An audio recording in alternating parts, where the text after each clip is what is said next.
Vaishu ആനന്ദും 10ാം class മുതലേ സ്നേഹിക്കുന്നവരാണ്. പക്ഷെ വൈഷു കോളേജിൽ പോയതിനു ശേഷം അവളുടെ രൂപവും ഭാവവും ഡ്രസ്സിങ്ങും എല്ലാം മാറാണ്. അവൾ ഒന്നുകൂടി ഭംഗി വെക്കുന്നുണ്ട്. അതുകൊണ്ട് തന്നെ കോളേജിലുള്ള വിരാജ് എന്ന് പറഞ്ഞ ഒരു കോടീശ്വരൻ പയ്യന് അവളോട് താല്പര്യം തോന്നാണ്. അവൾ ആനന്ദ് എന്ന് പറഞ്ഞ ഒരു ബോയ് ഫ്രണ്ട് അവൾക്ക് ഉണ്ടെന്നുള്ള കാര്യം പോലും ഈ വിരാജിനൊടുകയാണ്. ഇപ്പോൾ തന്റെ മകൻ വിഷമിച്ചിരിക്കുന്നത് കണ്ട ചെവി കേൾക്കാത്ത സംസാരിക്കാൻ പറ്റാത്ത ആ ഒരു അമ്മ അവൾ സേവ് ചെയ്ത് വെച്ച പൈസ തന്റെ മകൻ എടുത്ത് കൊടുക്കുന്നുണ്ടെങ്കിലും വൈഷുവിനോടുള്ള ദേഷ്യം മുഴുവൻ അവൻ അമ്മയോടാണ് തീർക്കുന്നത്. ആ ഒരു പൈസ എടുത്ത് വലിച്ചെറിയാണ് ചെയ്തത്. ചെറുപ്പം മുതൽ അവൻക്ക് അവന്റെ അമ്മയെ ഇഷ്ടമല്ലായിരുന്നു. ഇപ്പൊ രാത്രി ആനന്ദ് വൈഷുവിനെ വിളിച്ചിട്ട് അവർ സ്ഥിരം മീറ്റ് ചെയ്യാറുള്ള ഒരു ബിൽഡിംഗ് ഉണ്ട്, അവിടേക്ക് വരാനായിട്ട് പറയുന്നുണ്ട്. അവളും രാത്രി തന്നെ അവിടേക്ക് എത്തുന്നുണ്ട്. അവിടേക്ക് വന്നതിന് ശേഷം അവൾ ആ ഒരു ഐഫോണിൽ ഫോട്ടോ എടുത്തോണ്ടേ ഇരിക്കുകയാണ്. എന്നിട്ട് അവൻ വാങ്ങി കൊടുത്ത ആ ഒരു ഫോൺ എന്നാ ഞാൻ ഇത് എന്റെ അമ്മക്ക് കൊടുക്കട്ടെ എന്ന് ചോദിക്കാണ്. ആനന്ദ് അപ്പൊ ഒന്നും മിണ്ടുന്നില്ല. എന്നാ ശരി, എന്റെ അമ്മക്ക് ഞാൻ പുതിയ ഫോൺ വാങ്ങിക്കൊടുത്തോണ്ട് ഇത് നീ നിന്റെ അമ്മക്ക് കൊടുത്തോളാനായിട്ട് പറഞ്ഞു. ഒരു തരി വില കൽപ്പിക്കാതെ ആ ഫോൺ ആനന്ദിന് തന്നെ തിരിച്ചു കൊടുക്കുന്നുണ്ട്. ദേഷ്യം വന്ന ആനന്ദ് ആ ഒരു ഫോൺ അവിടെ തന്നെ തല്ലി പൊട്ടിക്കാണ്. വൈഷു ആ സമയവും പറയുന്നത് നീ എന്ത് പണിയായി കാണിച്ച് അതിൽ എന്റെ ഒരുപാട് ഫോട്ടോസ് ഉണ്ടായിരുന്നു. അപ്പോൾ അവന്റെ ആ ഒരു ദേഷ്യം വിഷമോ അവള് കാണുന്നുണ്ടായിരുന്നില്ല. ആനന്ദ് ഇപ്പോ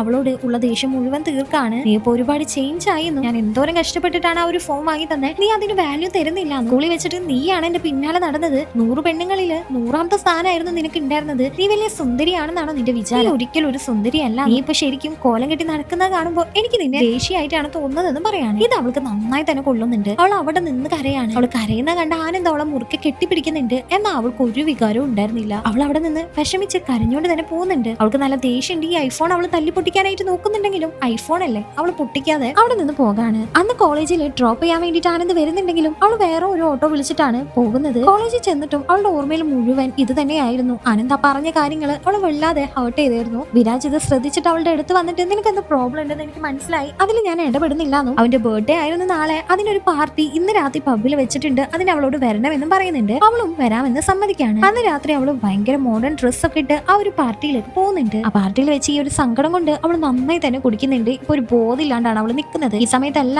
ആനന്ദ് സോറി പറഞ്ഞ അവളെ വിളിച്ചോണ്ടിരിക്കുന്നുണ്ടെങ്കിലും അവൾ ഫോൺ അറ്റൻഡ് ചെയ്യുന്നുണ്ടായിരുന്നില്ല. ഇപ്പൊ മൈക്കിലൂടെ തന്നെ വിരാജ് വൈഷുവിനെ പ്രപ്പോസ് ചെയ്യാണ്. അവനക്ക് അവളെ ഇഷ്ടമാണെന്ന് പറയാണ്. എന്നാൽ വൈഷുവിന് ഇഷ്ടം എന്ന് പറഞ്ഞ ഫീലിങ്സ് ഒന്നും ഉണ്ടായിരുന്നില്ല. പൈസയുടെ ആ ഒരു ഹുങ്ക് കണ്ടിട്ടുള്ള ആ ഒരു ഫീലിങ്സ് മാത്രമായിരുന്നു ഉണ്ടായിരുന്നത്. അവൾ ഓപ്പൺ ആയിട്ട് എനിക്ക് ഇഷ്ടമൊന്നല്ലാന്നും നീ പക്ഷെ നല്ല ചെക്കനാണെന്നാണ് പറയുന്നത്. ഈ സമയത്ത് ആനന്ദിന്റെ കോള് വന്നോണ്ട് തന്നെ ആ ഒരു കോൾ എടുക്കാനായി അവൾ പുറത്തേക്ക് പോകുന്നുണ്ട്. ആനന്ദ് ആ സമയം ഒരുപാട് സോറി പറയുന്നുണ്ട്. വിരാജ് ഇപ്പൊ അവന്റെ കയ്യും മുറിച്ച് വെച്ചാണ് അവിടെ ഇരിക്കുന്നത്. അവനിപ്പോ അവളോട് ഒരു കിസ് ചോദിക്കുന്നുണ്ട്. ആനന്ദാന്ന് വെച്ചാൽ അവൾക്ക് ഐ ലവ് യു എന്ന് പറഞ്ഞ് മെസ്സേജ് അയക്കുന്നുണ്ട്. ആനന്ദിന് ലവ് യു ബേബി എന്ന് റിപ്ലൈ അയച്ചതിന് ശേഷം അവള് വിരാജിനെ അവിടെ കിസ് ചെയ്യാണ്. ഒരു ബോയ് ഫ്രണ്ട് ഉള്ളപ്പോ തന്നെ വേറെ ഒരാളെ കൊണ്ട് നടക്കാണ് ഇപ്പൊ വൈഷു. ഈ മൂവിയുടെ ഫുൾ പാർട്ട് കാണാനായിട്ട് താഴെയുള്ള പ്ലേ ബട്ടൺ ഒന്ന് ക്ലിക്ക് ചെയ്താൽ മതി.